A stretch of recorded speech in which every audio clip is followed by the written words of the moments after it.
Hello दोस्तों, नमस्कार। कैसे हैं आप सभी। मेरा नाम है अभिनव और आप देख रहे हैं अभिनव एजुकेशन सोसाइटी। दोस्तों, आज हम अपना चैप्टर पढ़ने वाले हैं जो हमारा चैप्टर 1 है। हम 8th क्लास करने वाले हैं। एक फटाफट से करीब 2 महीने में हम पूरी साइंस को ख़त्म कर देंगे और आज शुरू करते हैं। इस चैप्टर को हम 2 से 3 पार्ट में ख़त्म करेंगे। आज कोशिश करेंगे ज़्यादा से ज़्यादा करने का, ज़्यादा लंबी वीडियो नहीं होगी। तो चलिए शुरू करते हैं। शुरू से हम पढ़ते हैं। Plants grown in the fields are called crops.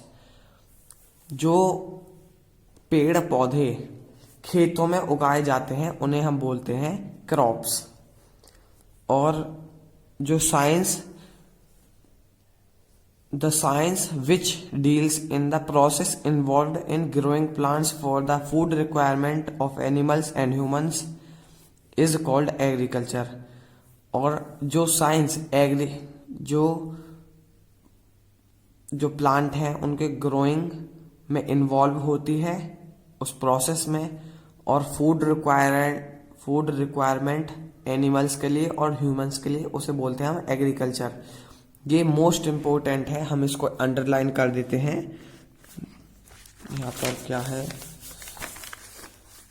अभी यहाँ पर एक पेन है, दूसरा पेन यहाँ पर अंडरलाइन करते हैं। The science which deals in the process involve in growing plants for the requirement of animals and humans is called agriculture. ये मोस्ट इम्पोर्टेंट है, ये आपको ध्यान में रखना है। फिर आगे चलते हैं। The term agriculture is derived from the words. इसका मतलब है कि जो एग्रीकल्चर वर्ड है वो कहाँ से आया है, लैटिन वर्ड से, जो एगर और कल्चर है को मिलकर बना है। और एगर का मतलब है फील्ड और कल्चर का मतलब है कल्टीवेशन, यानी फील्ड्स में जो कल्टीवेशन होता है वो एग्रीकल्चर है। सो agriculture involves process cultivation of crops. और जो एग्रीकल्चर है वो दोनों प्रोसेस इन्वॉल्व होता है, जो कि है कल्टीवेशन और फील्ड्स दोनों को। कल्टीवेशन को बोलते हैं हम एग्रीकल्चर। ठीक है। Agriculture is world largest and oldest industry. दोस्तों मैं बता दूं इंडस्ट्री क्या होता है। इंडस्ट्री, ये काफी ज्यादा बच्चों के डाउट होता है कि इंडस्ट्री क्या होता है। दोस्तों इंडस्ट्री होता है कि जहां पर कोई भी गुड्स आर प्रोड्यूस्ड, जिसके अंदर गुड्स प्रोड्यूस किए जाते हैं, वो है इंडस्ट्री। अगर आप कोई कपड़ा बना रहे हैं तो वो आपकी इंडस्ट्री है। तो जो एग्रीकल्चर है ये दुनिया की सबसे पुरानी और सबसे बड़ी इंडस्ट्री है, जो काफी समय से चलती हुई आ रही है, जो लगभग 11,000 साल पहले चालू हुई थी। The ruins of the Indus valley civilisation. जो इंडस वैली सिविलाइजेशन है वो एग्रीकल्चर को एडॉप्ट किया था उसने उसी टाइम। ठीक है। Various such instrument has been founded which show the production of crop of that time. काफी सारे जो इंस्ट्रूमेंट हैं वो फाउंड किए जा चुके हैं, जो बताते हैं कि उस समय भी क्रॉप्स उगाई जाती थी और उनका प्रोडक्शन किया जाता था। उसके बाद आता है क्रॉप प्रोडक्शन। क्रॉप प्रोडक्शन में आगे चलते हैं। Various crops are produced in fields. Some crops are cereals, pulses etcetera. Some are fruits, vegetables, flowers and decorative plants. बहुत सारे वेरियस क्रॉप्स प्रोड्यूस की जाती हैं फील्ड्स में। सब क्रॉप्स जैसे कि काफ़ी क्रॉप्स हैं, सीरियल्स, पल्सेस, दाल, चना, ऐसी चीज़ें, और कुछ फ्रूट्स, वेजिटेबल्स और फल, डेकोरेटिव प्लांट्स भी उगाए जाते हैं फील्ड्स में। और जो ब्रांच है एग्रीकल्चर की, ये मोस्ट इम्पोर्टेंट है, इसको मैंने अंडरलाइन किया हुआ है आपके लिए, एक और बार कर देते हैं।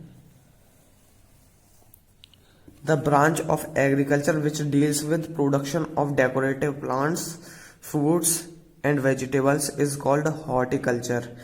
जो एग्रीकल्चर की ब्रांच है, दोस्तों, वो हॉर्टिकल्चर एग्रीकल्चर से अलग नहीं है, ठीक है। तो आगे चलते हैं। Branch of agriculture which deals with production of decorative plants, fruits and vegetables is called horticulture. जो दोस्तों एग्रीकल्चर की ब्रांच है जिसमें डेकोरेटिव प्लांट्स, फ्रूट्स और वेजिटेबल्स का प्रोडक्शन किया जाता है, उसे हम हॉर्टिकल्चर बोलते हैं, जो ब्रांच है एग्रीकल्चर की। Horticulture is taken up at a smaller scale as compare to the agriculture. जो हॉर्टिकल्चर है वो एग्रीकल्चर से छोटे स्तर पर किया जाता है। जैसे कि आप समझिए, यहां पर हम बनाते हैं, ये 5000 लोग हैं, ठीक है। इनके लिए खाने के लिए पल्सेस, दाल, सब्जी, काफी सारा चीजें चाहिएंगी, लेकिन जिससे कि फ्रूट्स और डेकोरेटिव प्लांट्स की कोई जरूरत नहीं है इतनी, तो उन्हें कम स्केल पर प्रोड्यूस किया जाता है। Crops are produced at a very large scale in big fields. जो क्रॉप्स हैं वो काफी बड़े स्तर पर उगाई जाती हैं और बड़े खेतों में उगाई जाती हैं। Cereals give us grain and are produce largely as a crop. जो सीरियल्स हैं वो हमें क्या देते हैं, ग्रेन्स यानी अनाज, और लार्जली प्रोड्यूस की जाती हैं। They are tall grasses and were the first cultivated crops. ये लंबी लंबी घासें हैं जो पहले कल्टीवेट की जाती हैं, जो सबसे पहले कल्टीवेट की गई हैं। Grains have great nutritional value. इनके पास ग्रेट न्यूट्रिशनल यानी पोषक तत्व इनके पास काफी सारे हैं ग्रेन्स में, और जो हमें minerals, vitamin, starch, protein, fibre देते हैं। व्हीट, राइस, मेज ये इंपॉर्टेंट सीरियल्स हैं। फिर उसके बाद आता है pulses which are an integral part of our food. जो हमारे एक महत्वपूर्ण पार्ट है हमारे भोजन का, वो है पल्सेस। और पल्सेस में various kind of pulses are growing in the field. काफी सारी पल्सेस ग्रो की जाती हैं फील्ड्स के अंदर। We also grow some oil plant. हम ऑयल प्लांट जैसे मस्टर्ड ऑयल यानी सरसों का तेल, मस्टर्ड मीन्स सरसों, सरसों का तेल भी उगाते हैं। और किसके लिए, ऑयल के लिए। Fibre plant like cotton, jute भी हम उगाते हैं फील्ड्स के अंदर। आगे चलते हैं, इतना ही हमारा पेज है। और यहाँ पर कुछ सीरियल्स और पल्सेस हैं कि सीरियल्स में wheat, maize, rice, ragi, barley. Pulses में पीस, ग्राम, बीन्स। फाइबर में जूट, कॉटन, कोकोनट, ये सारी चीजें। Some important horticulture plants are. Horticulture में ये आते हैं, ये आप ध्यान में रख सकते हैं, लेकिन इतनी इसकी इम्पोर्टेंट नहीं है। Crop production. Before a crop is produced many things are considered such as type of soil, seed, season, availability of water etcetera. A full crop can be obtained only when। दोस्तों ये paragraph बोल रहा है कि crop उगाने से पहले काफी सारी चीजें देखी जाती हैं कि वहां की मिट्टी कैसी है, और सीजन कैसा है, पानी की अवेलेबिलिटी कैसी है, और सीड्स कैसे हैं।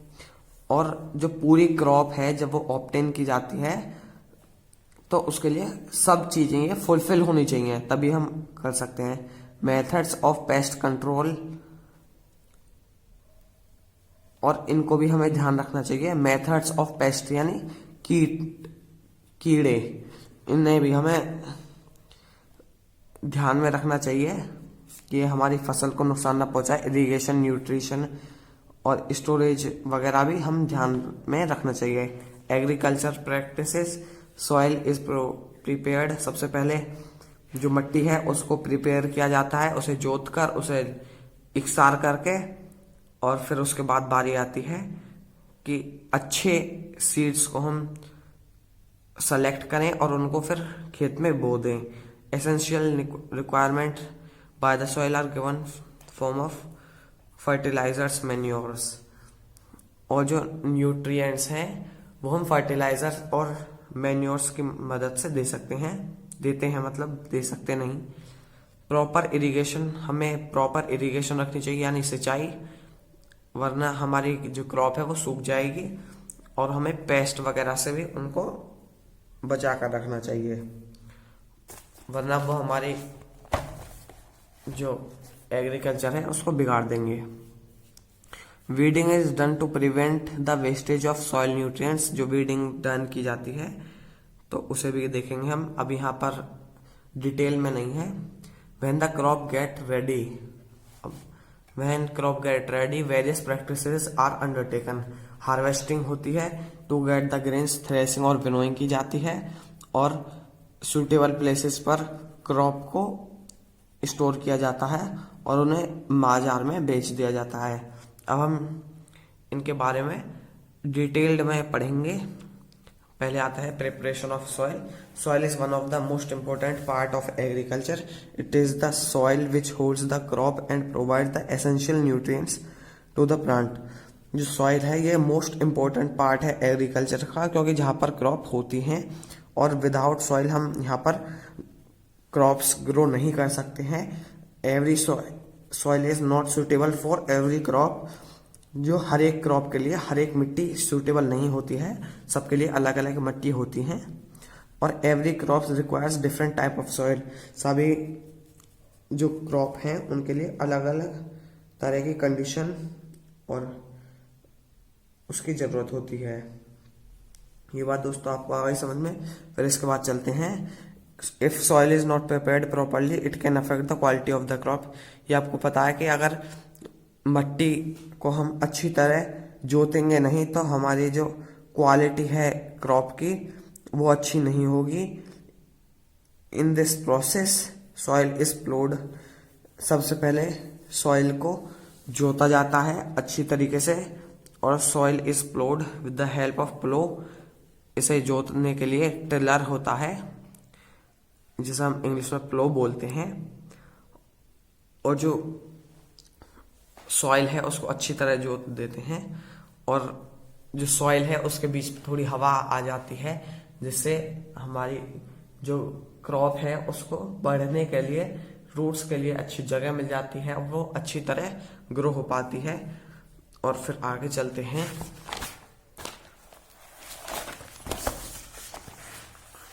ये देखिए हम आगे आ चुके हैं, seed selection and sowing of seed.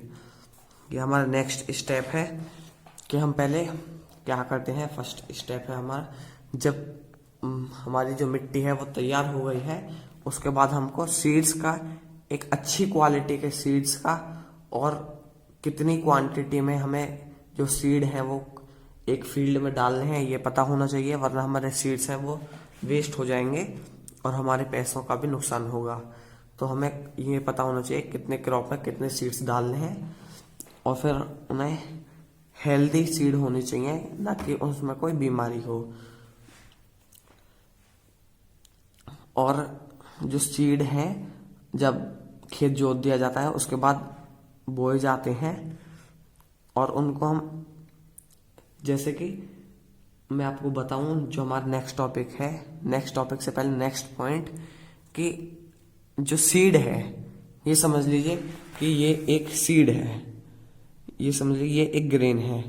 अब ग्रेन को, ये है मिट्टी, इस मिट्टी के अंदर हमें उगाना है, तो यहाँ पर हम उगाएंगे, ना कि एकदम ऊपर ऊपर रखेंगे तो इसके लिए हवा लगेगी और ये नहीं हो पाएगा। इसके लिए थोड़ी सी नीचे होना चाहिए। ऐसे नहीं कि आप 5 मीटर नीचे दबा देंगे तो वो हो जाएगा, नहीं, सूटेबल जगह पर हमको रखना है उसको, और जहाँ पर वो अच्छी ग्रोथ और जर्मिनेट कर पाए। और जो सीड्स के बीच में जो डिस्टेंस है वो प्रॉपर होना चाहिए। प्रॉपर डिस्टेंस नहीं होगा तो वो आपके लिए नुकसानदायक हो सकता है। और आगे चलते हैं, seeds are also sown by various methods. जो बीज हैं वो कई प्रकार से सोन किए जाते हैं, यानी उगाए जाते हैं, खेत में बोए जाते हैं। जैसे कि आटा जो बनता है वो गेहूं से बनता है, और गेहूं और चावल ये जब हैंड से बोए जाते हैं तो इस प्रोसेस को हम ब्रॉडकास्टिंग बोलते हैं। मोस्ट इम्पोर्टेंट है, ये आपको समझ में नहीं दिख रहा हो तो मैं दिखा देता हूँ। यहाँ seeds are also shown by the various methods. Seeds like wheat, rice are simply scattered by hands. This method is called broadcasting. ये आपको ध्यान में रखना है, मोस्ट इम्पोर्टेंट है ये। ठीक है दोस्तों, आगे चलते हैं। Broadcasting is also done with the help of a seed drill. ये सीड ड्रिल यानी खेत बोने वाली मशीन। जो खेतों में बोने का जो प्रक्रिया है वो है ब्रॉडकास्टिंग, ये आप सिंपली समझ जाइए। और ये सीड ड्रिल से किया जाता है और काफ़ी सारी मशीन्स होती हैं जो कि अब बन चुकी हैं, पहले नहीं थी ये। Some seeds are directly planted, कुछ जो सीड होते हैं वो डायरेक्ट प्लांट कर दिए जाते हैं जैसे गेहूं। और कुछ होते हैं कि हम पहले उन्हें छोटी छोटी क्यारियों में उनको उगाना पड़ता है, उसके बाद हम उनको करवा सकते हैं क्या, उसके बाद हम उनको बो सकते हैं। जैसे कि चावल, टमाटो, ऑनियन, चिली यानी ये मिर्च, बैगन, टमाटर, प्याज, ये पहले छोटी छोटी क्यारियों में बोए जाते हैं, उसके बाद इनको हम बड़े बड़े खेतों में बोते हैं। फिर आगे आता है हमारा irrigation. Watering plants in the field is called irrigation. Watering plants in fields में क्या कहलाते हैं, irrigation. Water is very essential for the survival and good development of the plant. Plant की अच्छी ग्रोथ के लिए, कुछ अच्छी डेवलपमेंट के लिए पानी बहुत जरूरी है। Without water crops will dry away. बिना पानी के ये नहीं हो सकती हैं क्रॉप्स और ये सूख जाएंगी। फिर आगे चलते हैं। जो हमारा पानी है वो काफ़ी जगह से सप्लाई किया जाता है, जैसे कि कैनाल्स, वेल्स, ट्यूब वेल्स। इसका मतलब है गांव में पोखर बोल देते हैं, कुएं, और अब समरसेबल चल गए हैं। और बारिश से, वाटरवेज, नदियों से खेतों में पानी लगाया जाता है। A network of small canal is made in the fields. छोटी छोटी गांव में जैसे बम्बे बोल देते हैं दोस्तों, और वहां से भी पानी को खेतों तक पहुंचाया जाता है। Water flow through dam. अब आगे आते हैं।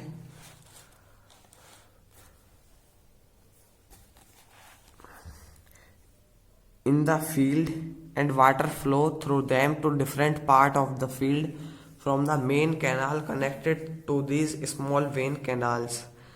तो जो छोटी छोटी जो कैनाल्स हैं वो स्मॉल वेन कैनाल से कनेक्ट कर दी जाती हैं, जिससे कि खेतों में पानी लगाया जाता है। नाउअडेज, आज के ज़माने में स्प्रिंकलर आ चुके हैं जो थोड़ा थोड़ा पानी हर एक पौधे तक पहुंचाया जाता है, जिसमें पानी का कम यूज होता है और ये घूम घूम कर चारों तरफ पहुंचा देते हैं, जैसे कि यहाँ पर स्प्रिंकलर के शेप में ये आपको फोटो में दिखाया जा रहा है। आगे चलते हैं। Rice crops need standing water all the time in the field. जो चावल है उसके लिए 24 घंटे हर टाइम दोस्तों पानी की ज़रूरत होती है। ये इसकी जो पानी की नीड है ये सबसे ज़्यादा है। और जो गेहूं बाजरा को जैसे सीड्स को, क्रॉप्स को ज़्यादा पानी की ज़रूरत नहीं होती है। In their case irrigation is required at intervals at different stages of the crop. इनके केसेस में जैसे कि 4 महीने की क्रॉप है व्हीट, तो वहाँ पर हमको एक महीने या 15 या 20 दिन के गैप पर हमको उनको पानी देना है, ये बात है। In their case irrigation is required at intervals at different stages of the crop except rice. इन्हें छोटे छोटे गैप पर 15-20 दिन के गैप पर पानी दिया जाता है, उसको छोड़कर, किसको, राइस को छोड़कर दोस्तों, आपको ये पता होगा। और so during irrigation it's necessary to have proper water drainage system in the field. दोस्तों हर जगह पानी पहुंचे, ये हमको ध्यान में रखना चाहिए कि जब हम पानी लगा रहे हैं या खेतों में हम पानी लगा रहे हैं तो आपको एकदम ध्यान में रखना होगा, ठीक है। फिर इसके बाद आता है हमारा but in case of heavy and और अगर कोई ऐसा केस होता है कि वहां पर बारिश नहीं हो रही है, ये देखिए यहाँ कहाँ पर चल रहे हैं हम, यहाँ पर आंख खोलिए दोस्तों, आप सो गए हैं क्या। अगर लगातार ज्यादा बारिश हो रही है तो फिर क्या होगा कि जो हमारी क्रॉप है वो बिगड़ जाएगी, हमारी खेती है वो बिगड़ जाएगी। आपने देखा होगा कि बारिश पड़ गई तो उससे हमारे जो खेत हैं उनको नुकसान हुआ है, हमारी क्रॉप्स को काफी नुकसान हुआ है। तो उसके बाद the loss of is maximum during the stage of grain maturing period. जो अगर दोस्तों गेहूं है, अगर गेहूं को हम जब कटाई का समय आता है, अगर उस समय ज्यादा बारिश पड़ जाती है तो वो मैक्सिमम अमाउंट ऑफ लॉस होता है हमारा, जो हमारे फार्मर्स हैं उनका। The matured grains fall off the plant and this is the biggest damage to a farmer. जो मैच्योर ग्रेन्स होते हैं वो पेड़ पर से झड़कर नीचे गिर जाते हैं, जो कि बिगेस्ट डैमेज है फार्मर के लिए। Unwanted plant which grow along with the crop plant are called weeds. जो कि वीड्स हैं, जो अनवांटेड प्लांट हैं क्रॉप के, वो है weeds. They are harmful for the crop plant because they use the water, nutrition and fertiliser. Use करते हैं फर्टिलाइजर और वाटर, न्यूट्रिशन और सनलाइट को भी। ये बहुत ही नुकसानदायक होता है, जिसका एक एग्जाम्पल है amaranthus is a common weed plant. ये हमको ध्यान में रखना है। रिमूविंग वीड कहाँ पर चल रहे हैं दोस्तों, मैं आपको दिखा देता हूँ। ये रहे, यहाँ पर चल रहे हैं हम। Removing these unwanted plant from the crop is, इसको हम वीडिंग बोलते हैं। जो अनवांटेड प्लांट को हम अपनी क्रॉप से हटाते हैं, इसको हम खुद भी कर सकते हैं और स्पेशल केमिकल्स भी हैं उनकी मदद से कर सकते हैं, और खुरपे की मदद से भी कर सकते हैं, जिसको हम इंग्लिश में ट्रॉवल बोलते हैं दोस्तों। आगे हमारा चैप्टर यहीं पर है। ये काफी इतना मजेदार चैप्टर नहीं है दोस्तों। सम केमिकल्स, जैसे कि कुछ केमिकल अनवांटेड प्लांट को मारने के लिए करे जाते हैं, जिनको हम बोलते हैं हर्बिसाइड्स और वीडिसाइड्स बोलते हैं। और ये जो केमिकल होते हैं, इसमें क्या होता है कि ये अफेक्ट नहीं करते हैं हमारे क्रॉप प्लांट को, और जो हमारे वीड प्लांट हैं। अब है वैन मैन्योरिंग। मैन्योरिंग क्या है, इसके बारे में हम पढ़ते हैं। When plants are grown in the field, they utilize the nutrients present in the soil. This leaves the soil deficiency in the nutrients. The land which has to bear another set of crops should be rich in nutrients. But how these nutrients can be replenished in the soil, this can be done in two ways. अब ये मैं आपको समझा देता हूँ कि क्या बात है कि हमारी सॉइल है। जैसे कि मैं ये दिखाता हूं, ये है हमारी सॉइल। ये क्या है, सॉइल। इसमें हमने क्या क्रॉप उगाई, ये क्या है, क्रॉप। हमने यहाँ पर क्रॉप को उगाया है। यहाँ पर क्रॉप्स हैं जो हमने उगाई हैं सॉइल पर, और जो उसके न्यूट्रिएंट्स हैं वो क्रॉप ने ले लिए हैं सॉइल के। तो जो अगली क्रॉप उगानी है उसके लिए हमें न्यूट्रिएंट्स की जरूरत होगी। उसे हम कैसे दोबारा से जो न्यूट्रिएंट्स हैं उनको ला सकते हैं, जो इन्हें हम दो तरह से कर सकते हैं। नेचुरल वेज हैं और एक है फर्टिलाइजर और मैन्योर्स। पहले नेचुरल वेज को पढ़ते हैं हम फटाफट से। फॉलोइंग पहला ऑप्शन है, पहला हमारा है फॉलोइंग। फॉलोइंग है कि इसके अंदर हमें जो एक सीजन के लिए जो हमारा फील्ड है उसको अनकल्टिवेटेड रखना है, यानी उस पर कोई क्रॉप्स नहीं करनी है, जो कि उसके न्यूट्रिएंट्स हैं वो दोबारा से रीजन हो पाए। और दूसरा हमारा है मिक्स्ड क्रॉपिंग। मिक्स्ड क्रॉपिंग में क्या होता है, sometimes the waste of one crop is useful for the another crop, the waste of the crop is consumed by other crop as the nutrients such mutually beneficial are crops are cultivated together in the fields, this is called mixed cropping. इसके अंदर क्या किया जाता है कि एक crop है, उसके जो वेस्ट पार्टिकल है या वेस्ट है वो दूसरी क्रॉप के लिए काफी इंपॉर्टेंट है, तो यहाँ पर काफी सारी क्रॉप्स की जाती हैं, इसको हम बोलते हैं मिक्स्ड क्रॉपिंग। और फिर है क्रॉप रोटेशन। क्रॉप रोटेशन में आगे चलते हैं। Sometimes one particular crop use a particular nutrients more than other nutrients. Example, wheat uses a lot of nitrogen than other nutrients. If we will continue to grow wheat in the field, it will deplete the field of all the nitrogen present in it. To avoid the depletion of any particle nutrient, crop rotation is taken up. यानी इसका मतलब है कि जैसे कि कभी कभी हम क्रॉप को एक क्रॉप ही बार बार उगाते जाते हैं, जैसे कि हमने गेहूं उगाए हैं और वो काफी ज्यादा नाइट्रोजन यूज कर लेता है, और जो कि क्रॉप है उसमें जब नाइट्रोजन चली गई तो डिप्लीट हो गया नाइट्रोजन सॉइल में से। अगर हम उसको बार बार काटते रहेंगे तो जो हमें न्यूट्रिशनल वैल्यू है उसकी सॉइल की वो घट जाएगी।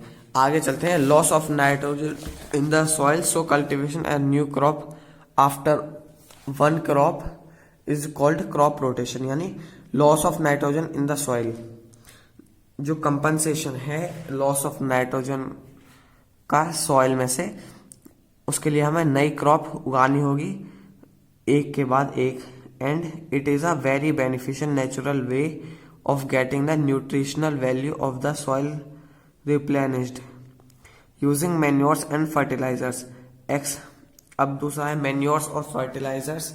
मैन्योर्स में आते हैं हमारे nutrient absorbed by the previous crops, manures are obtained bye.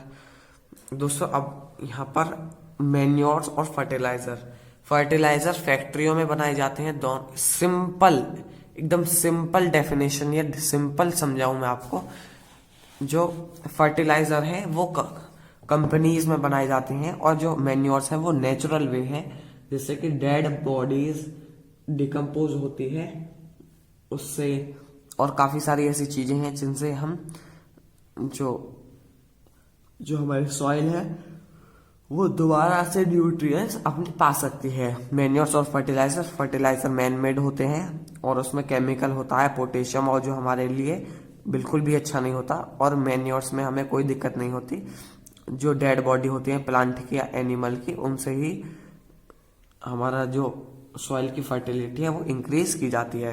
Protection of crop, यहाँ पढ़ते हैं प्रोटेक्शन ऑफ क्रॉप।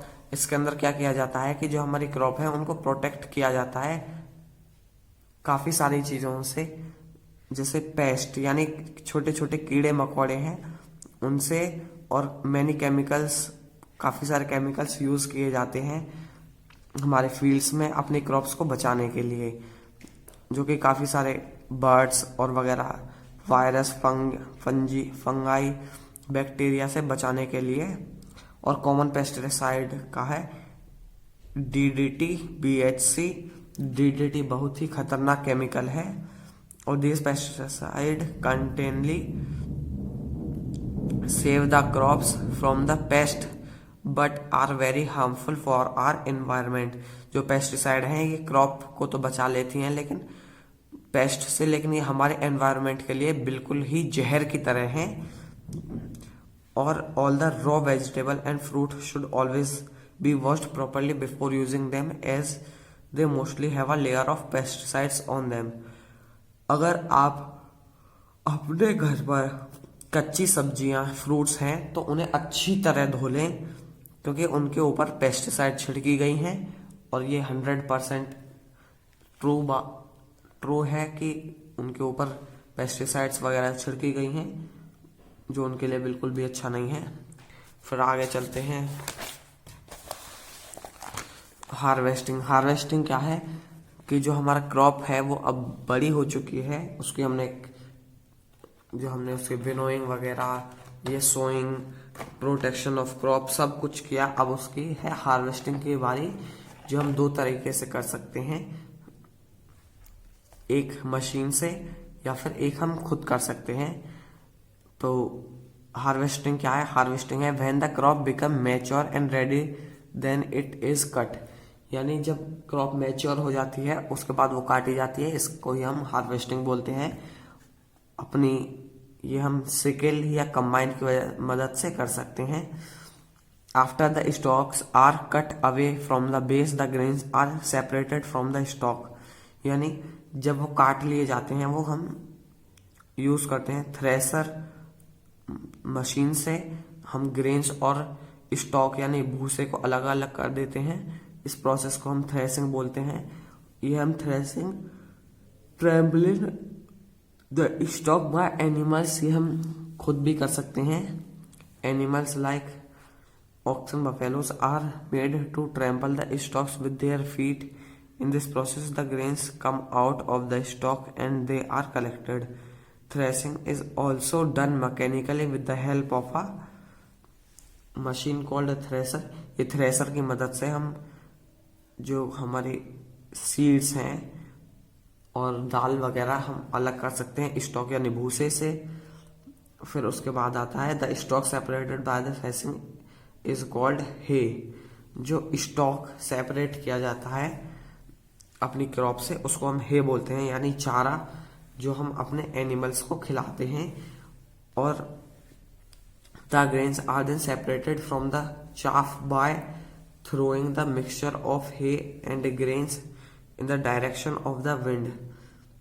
हम विनोइंग, जब हमने सीड को कलेक्ट कर लिया, सीड को कलेक्ट करने के बाद हम देखते हैं कि अब इसमें काफी सारी गंदगियां हैं, उनको हम इसमें से हटाते हैं। हटाने के लिए हम क्या करेंगे, उनको विनोइंग प्रोसेस से करेंगे जिसमें हवा चलती है और जो हमारे सीड्स हैं वो नीचे गिर जाते हैं और जो स्टॉक है वो ये डस्ट पार्टिकल वो उड़ जाते हैं।